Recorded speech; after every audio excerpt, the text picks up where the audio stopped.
Fala galerinha do xadrez, tudo beleza? Sejam bem-vindos aí a mais um jornal de domingo do canal Xadrez Brasil e hoje alguns tópicos interessantes. Bom, sempre relembrando aqui sobre o Fischer Random Chess, a gente está tendo esse ano o torneio oficial da FIDE na modalidade Chess 960 ou Fischer Random Chess, onde as peças são dispostas na ordem aleatória ali na primeira fileira, né? Não é tão aleatório assim, existem algumas regras. O rei sempre precisa ter uma torre de cada lado para poder existir o roque dos dois lados, e também os bispos sempre são colocados em casas de cores opostas. Se eu não me engano, essas são as únicas restrições. E essa modalidade também é chamada de Chess 960, porque existem 960 possibilidades, então, em combinações dessas formações aleatórias aí, seguindo esses limites e essas pequenas regras. A gente vai ter, então, esse torneio já começou, a gente já teve qualificatórias, é um torneio aberto, mas em alguns momentos a gente vai ter a entrada e a participação do Nakamura, do Caruana e do Carlsen nesse torneio. Então vai ser bastante interessante. A gente vai ter as qualificações oficiais aí acontecendo no dia 11 de agosto aí no torneio. São 84 jogadores, mais 12 jogadores convidados. Esses 12 jogadores são aquela turma toda lá, né? O Lagrave, o Aronian, o Guiri, o Wesley So, eu não tenho certeza de quais são, mas é essa turma aí, né? E aí a gente tem então depois, nas quartas de final em outubro, a entrada do Nakamura e do Caruana. Nas quartas de final, outubro, semifinais 27 de outubro. E aí os vencedores se juntam aí a Magnus Carlsen para fazer essa semifinal e a final no final de outubro, tá bom? Então a gente tem aí um torneio bem interessante pela frente, eu vou cobrir para vocês. Bom, deixa eu falar sobre outra coisa importante também, que tá tendo o campeonato Riga FIDE Grand Prix, né? O Grand Prix é um dos torneios, gente, que dá uma vaga no torneio de candidatos. O torneio de candidatos, que vai ser jogado no ano que vem, 2020, é o torneio que dá direito, né? O campeão do torneio de candidatos ganha o direito de duelar contra o campeão mundial, valendo o título, né, de campeão mundial. Então o Grand Prix dá uma vaga. Então ele é bem disputado, a gente teve aqui essa semana a semifinal, o Mamediarov venceu o Wesley So, né? O Wesley So estava torcendo pelo Wesley So, eu gosto dele, mas enfim, se deu melhor aqui o Mamediarov. E o Vachier Lagrave venceu o Grishuk. Então a gente vai ter na final aí o Mamediarov contra o Vachier Lagrave durante essa semana de julho. No próximo jornal eu conto para vocês aí o que aconteceu, tá bom? Então o FIDE Grand Prix, torneio importantíssimo, garantindo uma vaga aí para o torneio de candidatos. Mais algumas notícias importantes aqui. Bom, esse ano a gente teve aí esse ano não, né? Recentemente, agora em julho, finalizou o campeonato norueguês 2019 e o Arian Tari, então, da Noruega, venceu aí, o segundo, seguindo aí a sequência de Magnus Carlsen, né? É outro norueguês aí muito forte, né? Então, jovem também, e já tá com rating, acho, se eu não me engano, aí 2.620, ó, por aí. Então ele venceu aqui o segundo lugar, enfim, eu vou deixar o link aqui para vocês. Tem algumas partidas, tá? Dá para acompanhar e seguir um pouco aí dessa matéria, onde fala então da vitória aí do Tari, do norueguês, né? Que quer seguir aí os passos de Magnus Carlsen e se tornar, quem sabe, aí um campeão mundial também no futuro. Bom, tivemos também o campeonato holandês finalizado e surpreendeu todo mundo aqui a vitória do Lucas Van Foreest. Você fala, ô Rafael, já ouvi falar esse sobrenome aí, você já fez algumas análises no canal, eu já fiz mesmo, já fiz análises, se eu não me engano, do Jordan Van Foreest. Eu tenho certeza que eu já fiz do Jordan Van Foreest, mas se eu não me engano eu ainda não fiz partida do Lucas Van Foreest. São irmãos e olha só, a história deles, essa família Van Foreest é muito forte, porque o Jordan Van Foreest foi o campeão holandês em 2016 e agora o irmão dele, de 18 anos de idade, o grande mestre Lucas Van Foreest, foi o campeão holandês agora, em 2019. E uma história interessante é que o tataravô deles foi também campeão holandês, e o irmão do tataravô também foi campeão holandês, eles foram campeões por 3 vezes. Então essa família aí guarda segredos, né? Essa família tem uma genética muito fantástico mesmo essa história, né? Dos irmãos, os tataravôs irmãos e agora eles irmãos aí ganhando os títulos holandeses, a família Van Foreest. É muito interessante essa história. Pessoal, mais um highlight importante que a gente teve aí essa semana foi a triste notícia aí do Igor Rouses, né? O grande mestre que foi pego no banheiro usando ali o auxílio do celular e tudo mais, né? Eu comentei isso num vídeo essa semana sobre esse episódio e sobre esse triste episódio, e eu vi que comentei também sobre o gráfico aqui da evolução do rating dele de, sei lá, 3, 4 anos pra cá, né, ou mais, até desde 2013, na verdade, o rating dele vem subindo de forma constante, né, e algo que é bastante difícil de acontecer aos 58 anos de idade, essa ascensão, né, e que colocou ele entre os 100 melhores jogadores do mundo, e o mais bem colocado para a idade dele, né? Então, assim, tudo levava a crer que tinha alguma coisa de estranho. Foram averiguar e, na verdade, não é que ele ficava usando o computador em todas as partidas, não, nem daria, eu acho, para fazer isso, porque a pessoa começa a fazer isso e já descobrem, né? Mas o que aconteceu, foram investigar esse crescimento dele, ele estava participando só de torneios contra jogadores com pelo menos 400 pontos de rating mais baixo do que o dele, o que daria para ele uma probabilidade muito grande dele vencer todas essas partidas. E a cada partida que ele ganhava 0.08 aí de rating. E ele foi fazendo isso durante os anos, só participando de um monte de torneio contra jogadores de 2.200 aí de rating 2.300, que são jogadores fortes, mas longe aí do rating da força de jogo dele, como grande mestre.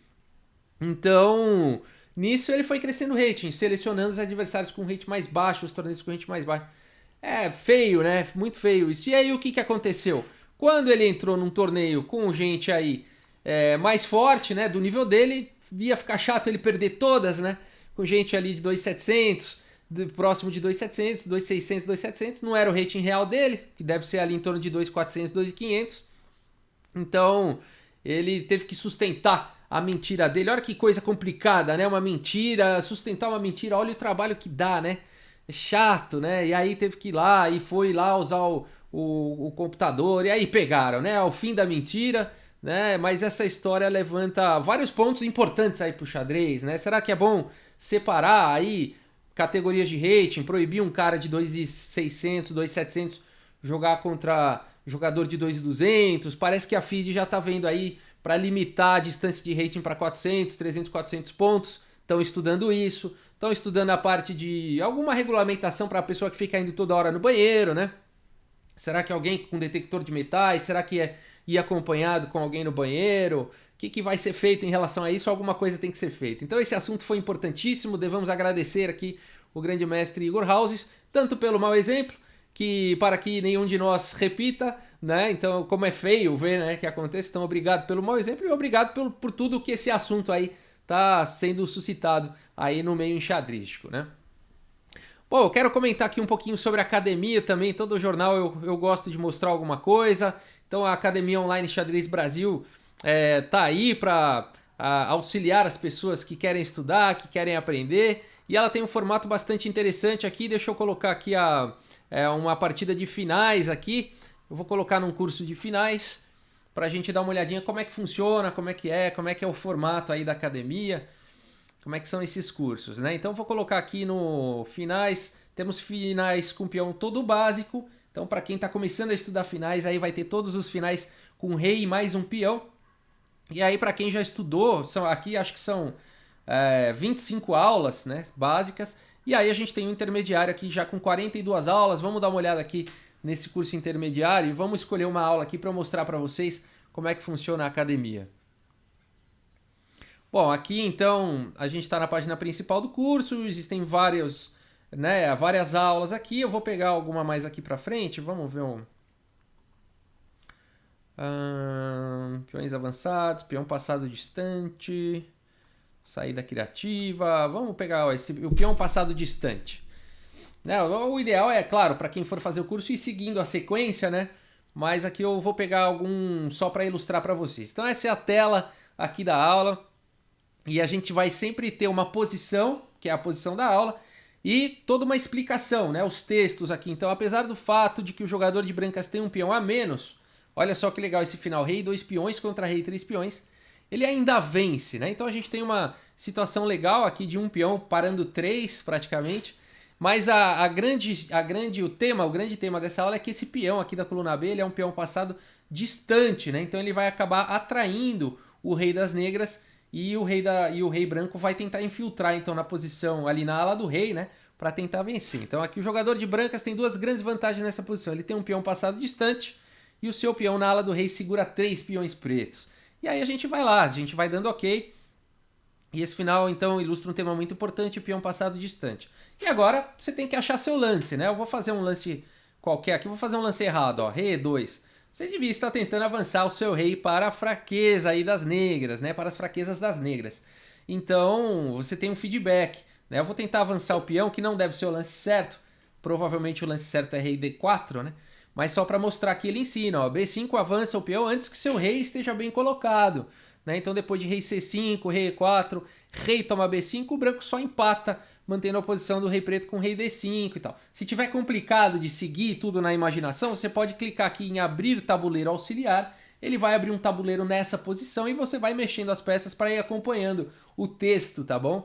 Então você tem esse feedback. Agora vamos fazer o lance certo aqui, ó.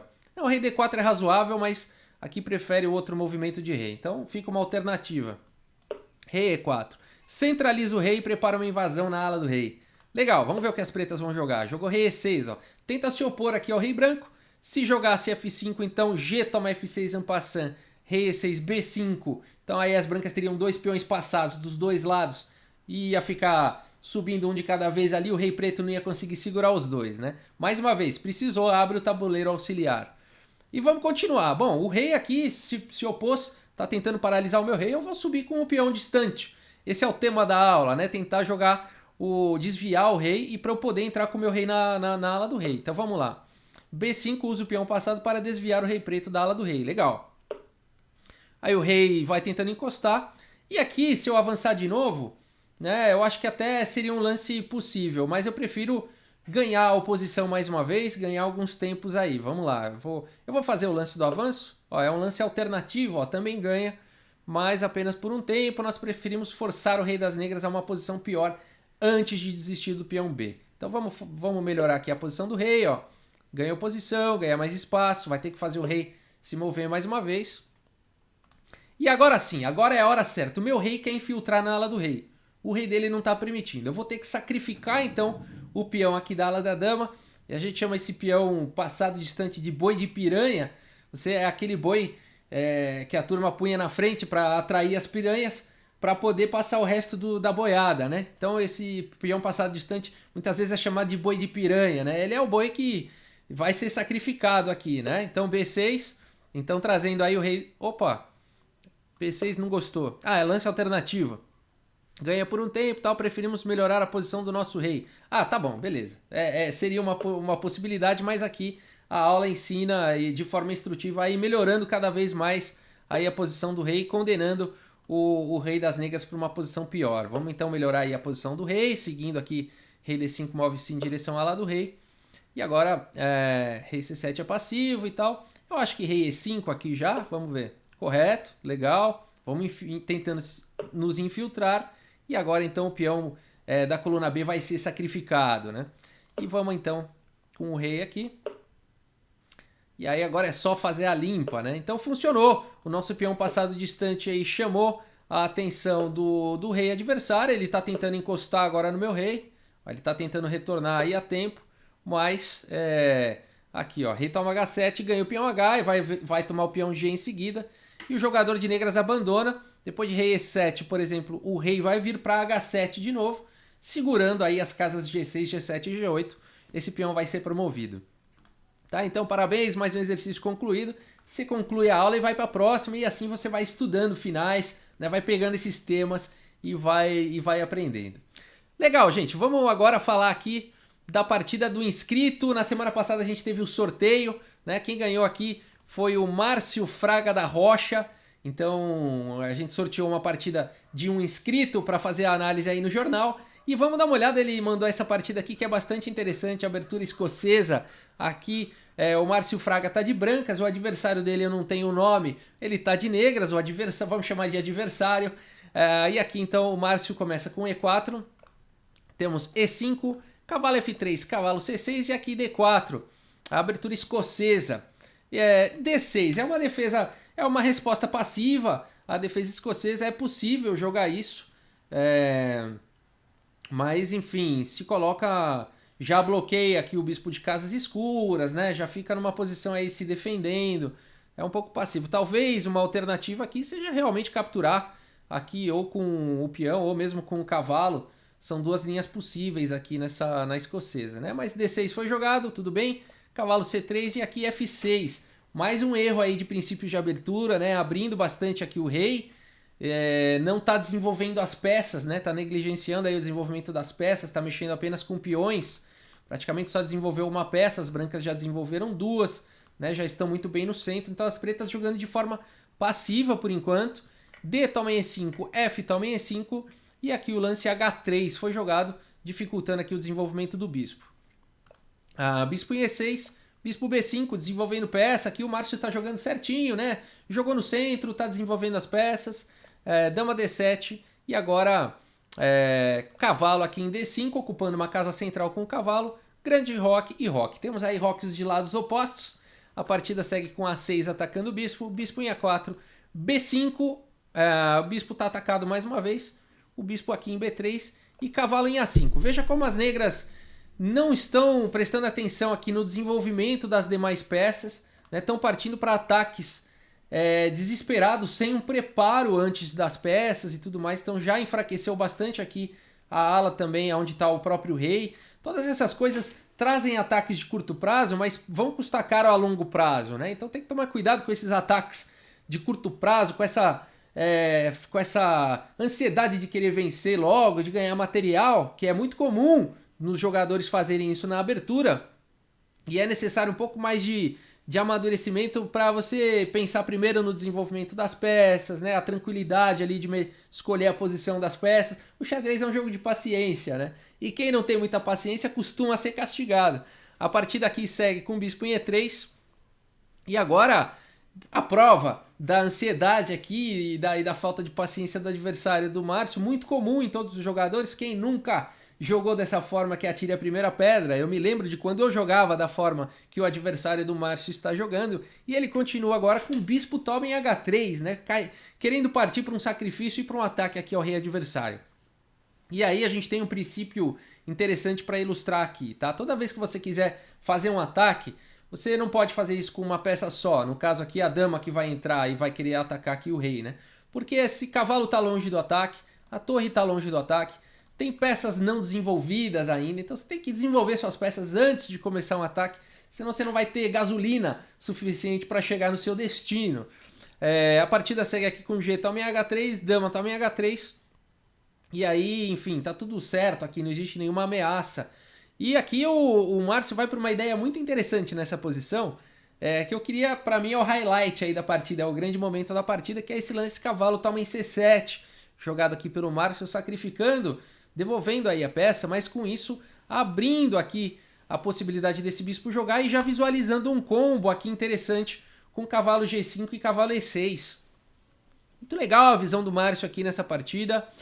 Rei toma C7 foi jogado cavalo G5, então atacando aqui a dama veio para H6 e agora o lance cavalo E6. Esse lance ataca todo mundo, né? Porque ataca o rei, ataca a torre e abre um ataque descoberto aqui na dama, ou seja, a dama já era.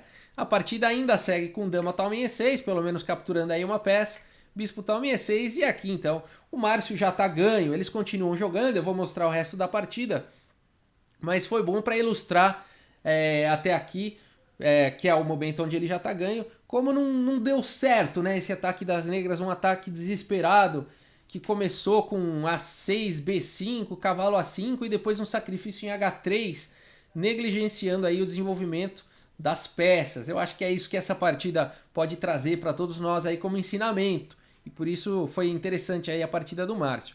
A partida agora segue com torre 8, bispo D5, cavalo F6, dama E2, ó, conectando as torres, desenvolvendo as peças. O Márcio continua fazendo o que manda aí o manual. Cavalo toma, D5, E toma D5, torre E7, B4 atacando aí o cavalo B7, C4. O Márcio tem que abrir aí a posição para explorar aqui a exposição do rei, né, e ganhar atividade também para as torres, para as peças pesadas. Torre F7, C toma B5 abrindo a posição, A toma B5, torre de A em C1, olha só, pouco a pouco as peças aí do Márcio ganhando mais atividade, rei D7, dama toma B5, agora já a vitória está muito próxima, né, rei E7, dama toma B7, cheque, rei E8 e torre C8. O Márcio castigou de forma exemplar e de forma muito instrutiva aí os erros de princípio de abertura aí do seu adversário, né? Muito bom. E muito obrigado aí, Márcio, pela sua partida. E como todo domingo a gente vai ter sempre ao final aí do jornal uma análise de uma partida de um inscrito, vamos ao próximo sorteio, né? Então eu coloquei aqui na primeira linha, eu vou sempre jogar para as linhas lá de cima as partidas que já foram analisadas, tá? Então a partida do Márcio tá aqui, então ela tá fora do próximo sorteio. E a gente vai seguir então com o sorteio da linha 3 em diante. Vamos ver qual é o número da última linha. 169, tá? Então a gente vai fazer um sorteio aqui do número 3 ao número 169. Vamos aqui no Google, ó. Esse aqui é o gerador de número aleatório aqui do Google. Nós vamos colocar o número 3 e nós vamos colocar aqui o número 169 e a gente vai gerar um número aleatório. Vamos lá. E o número que saiu aqui foi o número 74. Vamos voltar lá na planilha, a gente vai na linha 74 encontrar aqui o inscrito correspondente. Vamos só ver de novo aqui, 74. Vamos lá, vamos ver quem é o próximo, 74. Olha aqui a partida, ó. André Pires dos Santos. Então André Pires dos Santos teve aí a partida dele sorteada e a gente vai mostrar então no próximo jornal aí de domingo a partida do André Pires dos Santos. Pessoal, é isso. Muito obrigado aí pela audiência. Um bom domingo a todos vocês. E até a próxima, pessoal. Valeu!